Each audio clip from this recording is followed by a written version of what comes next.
नमस्कार। स्वागत करती हूँ आप सबका अपने YouTube चैनल SK गार्डनिंग में। दोस्तों, आज आप सबका स्वागत मैं इन करेलों के साथ कर रही हूँ। मतलब कि देखिए, ये मेरा करेले का पौधा है और इसमें अभी बहुत ही अच्छी फ्रूटिंग चल रही है।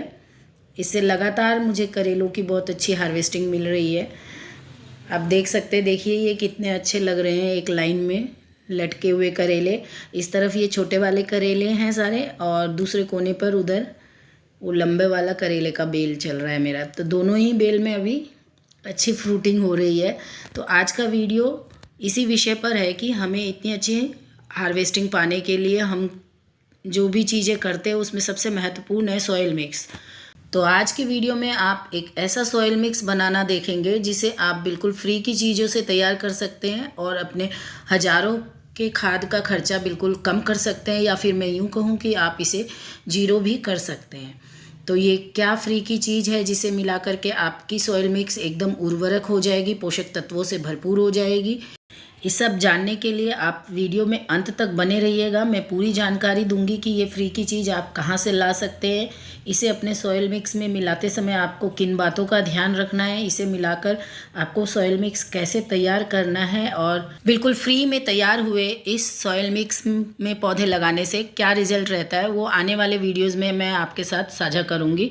तो अगर आपको मेरा ये वीडियो थोड़ा भी अच्छा लगे तो अपने फ्रेंड्स और रिलेटिव्स के साथ शेयर कर लीजिएगा। अगर चैनल पर पहली बार आए हैं तो मेरे चैनल को सब्सक्राइब कर लीजिएगा, क्योंकि ज़ीरो बजट में गार्डनिंग से रिलेटेड वीडियोस मैं लाती रहती हूँ। और इस तरह के जो भी मैं फ्री के सॉइल मिक्स बनाती हूँ उसमें पौधे लगाने से देखिए आप कितने अच्छे रिज़ल्ट मुझे मिलते रहते हैं। अभी मैंने आपको करेला दिखाया, भिंडी दिखाया, कुछ भी लगाओ आप इस तरह फ्री में आप तैयार कर सकते हैं सॉइल मिक्स, और अपने मिट्टी को उर्वरक बना सकते हैं और आप उनसे अच्छी हार्वेस्टिंग प्राप्त कर सकते हैं। तो चलिए अब मैं आपको बताती हूँ ये सॉइल मिक्स आपको तैयार कैसे करना है। तो दोस्तों ये देखिए, सबसे पहले तो सॉइल मिक्स तैयार करने के लिए आप कोई भी मिट्टी ले लीजिए। आपके पास गार्डनिंग कर रहे हैं और आपके पास गार्डनिंग की मिट्टी है तो वो ले लीजिए, या आपको किसी भी कंस्ट्रक्शन साइट से या कहीं से भी जो मिट्टी लाए खेत से वो मिट्टी ले लीजिए आप। और फिर उस मिट्टी को आप 2 से 3 दिन के लिए धूप में छोड़ दीजिए। आप अपने छत पर धूप में फैला करके इसे छोड़ दीजिए। ऐसा करना इसलिए आवश्यक है कि हमारी मिट्टी जो होती है लगातार पानी के प्रेशर से हार्ड हो जाती है। उस मिट्टी को आपको धूप लगाना है, और उसमें पानी के प्रयोग से लगातार बहुत सारे कई प्रकार के फंगस भी पैदा हो जाते हैं और फंगस जनित रोग भी लग जाते हैं हमारी मिट्टी में। तो जब हम इस तरह से धूप में सुखा देंगे तो वो सब समाप्त हो जाएंगे और हमारी मिट्टी रोग मुक्त हो जाएगी। तो इसलिए आपको मिट्टी को इस तरह पहले तो धूप में सुखाना है। आप कभी भी कोई भी सॉइल मिक्स बनाएं किसी भी सीजन के लिए, तो सबसे पहले आप उसे आपका हमेशा यही प्रयास होना चाहिए कि आप उस मिट्टी को अच्छे से सुखा दें। दोस्तों, जैसा कि मैं आप सबसे अपने कई वीडियोस में बोलती आई हूँ कि जब भी आप सॉइल मिक्स बनाते हैं तो आपको अपने सॉइल मिक्स में ऑर्गेनिक मैटर्स मिलाने हैं। जो भी आपको लगता है कि ये ऑर्गेनिक मैटर समय के साथ आपके मिट्टी में डिकम्पोज हो जाएंगे, वो आपको मिलाना चाहिए। तो आज के वीडियो में मैं आपको ऐसा ही एक एग्जाम्पल बताने जा रही हूँ कि आपके आसपास बहुत सारे इस तरह के ऑर्गेनिक मैटर आपको मिल जाएंगे जिसे आप अपनी मिट्टी में मिला सकते हैं, उपयोग कर सकते हैं। लेकिन हमें पता नहीं होता है उन चीज़ों का उपयोग करने का। वो आपके आंखों के सामने होता है लेकिन आपको पता नहीं होता है। तो ऐसे ही एक ऑर्गेनिक मैटर के बारे में मैं आज आपको बता रही हूँ, जो कि हमारे आसपास पर्याप्त मात्रा में उपलब्ध है पर हमें उसका उपयोग पता नहीं होता है। तो चलिए देखिए वो क्या ऑर्गेनिक मैटर है जिसके बारे में मैं बात कर रही हूँ। तो देखिए ये है वो ऑर्गेनिक मैटर। तो ये है वो बिल्कुल फ्री की चीज़ जिसे आपको अपने सॉइल मिक्स में मिलाना है, जिसके बारे में मैं आपसे अभी बात कर रही थी। ये फूल है दोस्तों। ये जो रोड साइड या पार्क वगैरह में सबसे अधिक जो पेड़ पाया जाता है उसका फूल है। तो ये पेड़ बहुत अधिक मात्रा में हर रोड साइड में किसी भी पार्क में आपको मिल जाएगा, और इसलिए ये फूल भी बहुत अधिक मात्रा में आपको आराम से बहुत आसानी से मिल जाएंगे। अभी आप जहाँ भी देखेंगे आपको ये फूल मिल जाएंगे। चारों तरफ ये फूल बिखरे हुए दिख जाएंगे आपको। बहुत अधिक मात्रा में ये फूल इस समय उपलब्ध होते हैं। तो दोस्तों अभी अभी पतझड़ गया है, और पत्तों का बागवानी में हम कैसे उपयोग कर सकते हैं और उससे कैसे साल भर के लिए आप खाद बना करके रख सकते हैं एकदम फ्री का, उस पर भी मैंने वीडियो बनाया है। आप चाहें तो आई बटन पे शो हो रहा है लिंक, उसको चेक कर सकते हैं। पतझड़ में सभी पत्ते गिराने के बाद पौधों पर नए पत्ते आते हैं और नए पत्ते आने के बाद उनमें फूल लगते हैं। तो सभी पेड़ों में अभी फूल लग रहे हैं और इस तरह से फूल हर रोज़ सुबह आप जाएंगे तो फूल की एक चादर सी बिछी हुई आपको सड़क पर या पार्क में सब जगह आपको दिख जाएगी। आपको बस उन्हीं चादरों को समेट लेना है। आप इन फूलों को खुद से समेटे चाहे किसी से कह करके इसे मंगवा सकते हैं।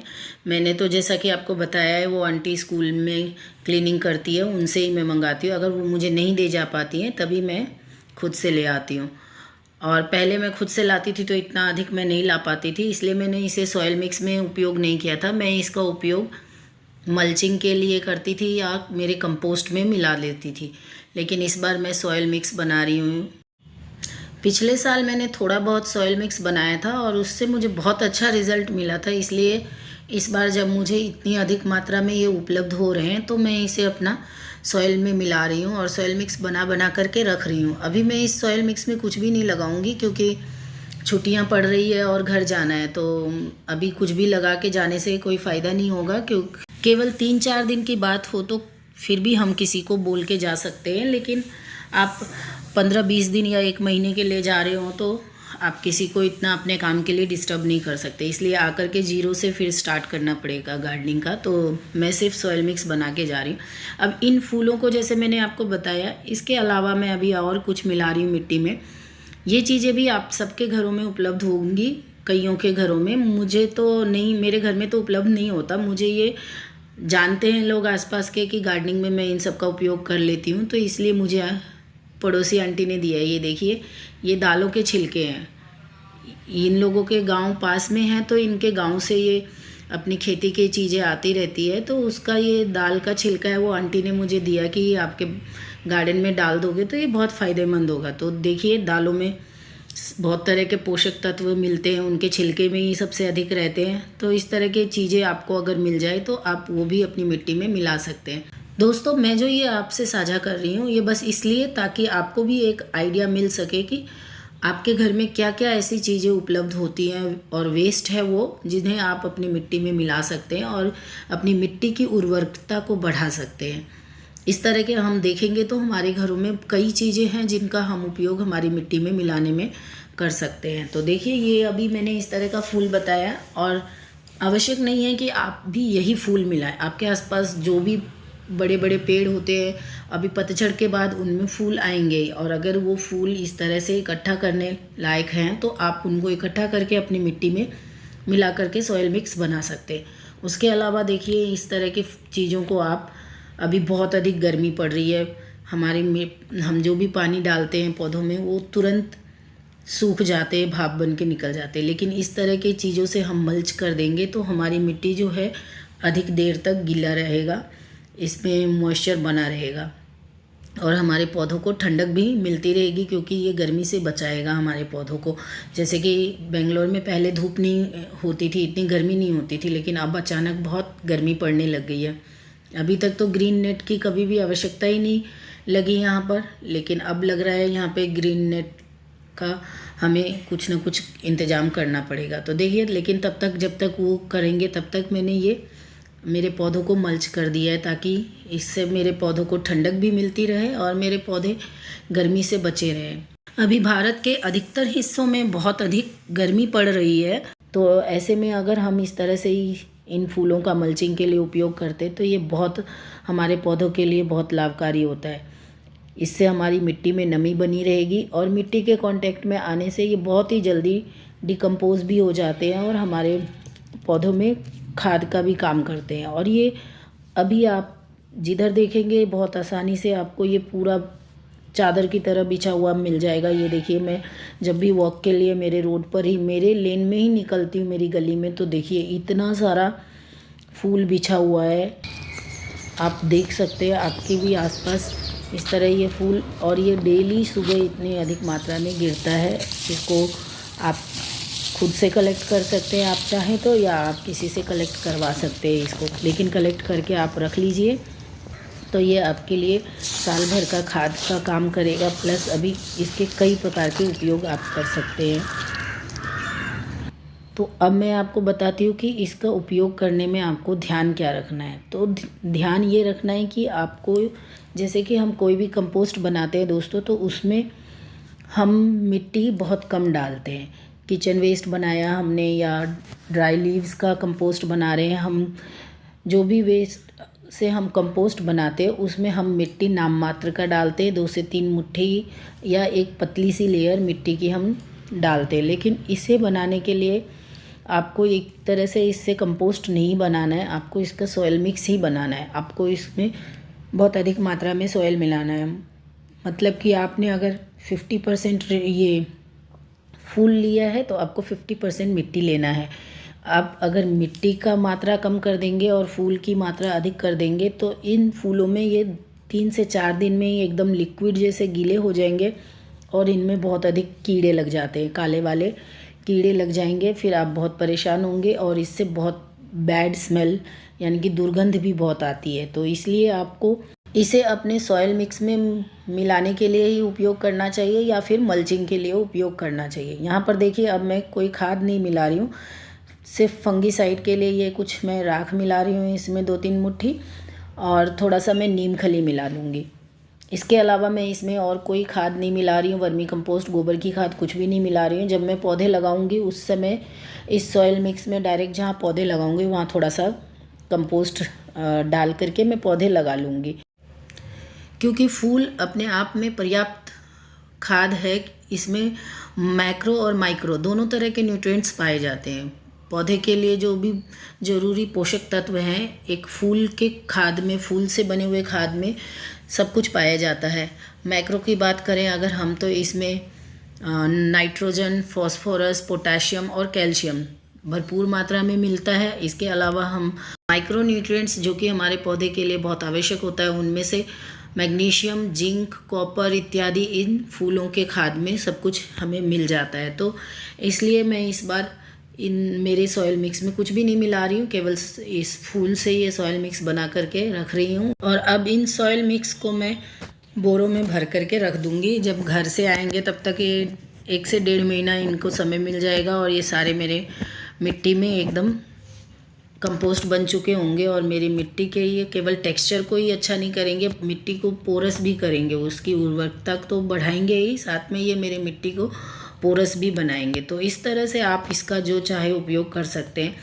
इसका उपयोग करने में आपको जो दूसरी बात का ध्यान रखना है वो ये कि जब भी आप इसे लाए तो बैग में ज़्यादा दिन तक इसे ना रखें, इसे खुले में छोड़ दीजिए। मिट्टी में 1 या 2 दिन के अंदर ही इसे आप सॉइल में मिला लीजिए अपनी मिट्टी में, या फिर आप इसे फैला करके सुखा लीजिए। क्योंकि इसे सुखा लेंगे तो ना तो उसमें कोई दुर्गंध आएगी, फिर ना ही उसमें किसी प्रकार का कोई कीड़ा लगेगा। अगर आपने उसे बैग में 3 से 4 दिन के लिए छोड़ दिया तो वो बहुत ज़्यादा दुर्गंध करने लगेगा और उसमें कीड़े भी जल्दी बनने लग जाएंगे, फिर आपको दिक्कत हो सकती है। तो इस बात का आप अवश्य ध्यान रखिए, इसको पूरी तरह से सुखा दीजिए। सुखा लेने से आपको इसे स्टोर करके रखने में आसानी होगी। देखिए इस तरह एकदम, इसे चाहे तो आप पाउडर बना करके भी रख सकते हैं पाउडर की तरह, या इसी डायरेक्ट आप इस तरह सुखाने के बाद इसको बैग में भर करके रख लीजिए।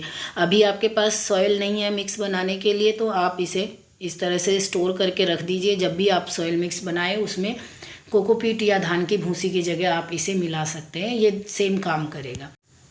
और अब मैं आपको दिखाती हूँ, ये देखिए ये मैंने ये 2 जो मेरे कंटेनर है फ्रूट क्रेट वाले, मैंने उन्हें खाली किया और केवल ये 2 कंटेनर की मिट्टी है और इसमें मैंने ये सॉइल मिक्स बना के रखा हुआ है। इसमें मैंने ये पूरे फूल मिला दिए हैं, 2 बैग से अधिक फूल मैंने इसमें मिला दिया है। तो देखिए आप ये 2 कंटेनर की मिट्टी केवल कितना अधिक लग रहा है, ये 4 कंटेनर के बराबर लग रहा है।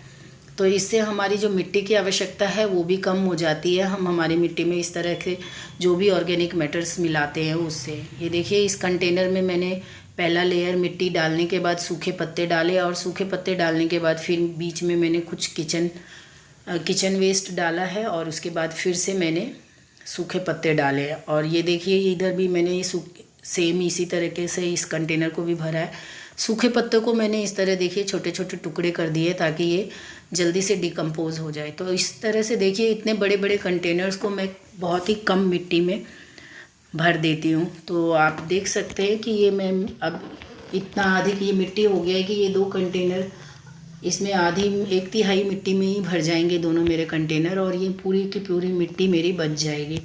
दोस्तों, जब हम कंटेनर गार्डनिंग कर रहे हैं तो हमारे सामने सबसे अधिक जो समस्या आती है वो है मिट्टी की। इतनी अधिक मिट्टी हमें मिल नहीं पाती पहले तो, और अगर मिल जाती है तो उसे हमें कोई पहली मंजिल पर गार्डनिंग कर रहा है, कोई दूसरी मंजिल पर या कोई तीसरी मंजिल पर, तो इतने ऊपर मिट्टी को पहुंचाना एक बहुत मुश्किल काम हो जाता है। और हमने जैसे भी पहुंचा लिया जैसे तैसे करके, तो फिर हमें हमेशा छत पर वज़न बढ़ने का डर बना रहता है। तो इसलिए हम जितना अपने मिट्टी में ऑर्गेनिक मैटर का अधिक से अधिक उपयोग करते हैं, हमारी मिट्टी हल्की होती जाती है और जो मिट्टी की हमारी रिक्वायरमेंट है वो भी कम होती जाती है, और उससे हमारी मिट्टी बहुत उपजाऊ बनती जाती है और हमें बहुत कम खाद और बहुत कम खर्चे में ही अच्छी फसल मिल जाती है। कंटेनर गार्डनिंग से भी हमें अच्छी हार्वेस्टिंग मिल जाती है, लगातार हमें इससे हार्वेस्टिंग मिलती रहती है। तो इस प्रकार से मैं अलग अलग तरह के सॉइल मिक्स बनाती रहती हूँ। आज एक और नया सॉइल मिक्स मैंने आपके साथ साझा किया है, जिसे बिल्कुल फ्री में बनाकर तैयार किया है और इसका बहुत ही अच्छा रिजल्ट मिलता है। इसे आप सॉइल मिक्स के लिए उपयोग में लाइए या फिर आप अपने पौधों को मल्च कीजिए और अभी भयंकर गर्मी से अपने पौधों को बचा सकते हैं। और ये आपको बिल्कुल फ्री में मिल जाते हैं, प्रकृति में प्रचुर मात्रा में अभी उपलब्ध है। आप जितना चाहे स्टोर करके रख सकते हैं, अपने बागवानी के खर्चे को एकदम कम कर सकते हैं। तो आशा करती हूँ आप भी इसका लाभ उठाएंगे। अगर आपको वीडियो पसंद आया हो तो वीडियो को लाइक कर दीजिए, और चैनल पर आप अगर पहली बार आए हैं तो चैनल को सब्सक्राइब कर लीजिए। मैं मिलती हूँ अगले वीडियो में, तब तक के लिए नमस्कार।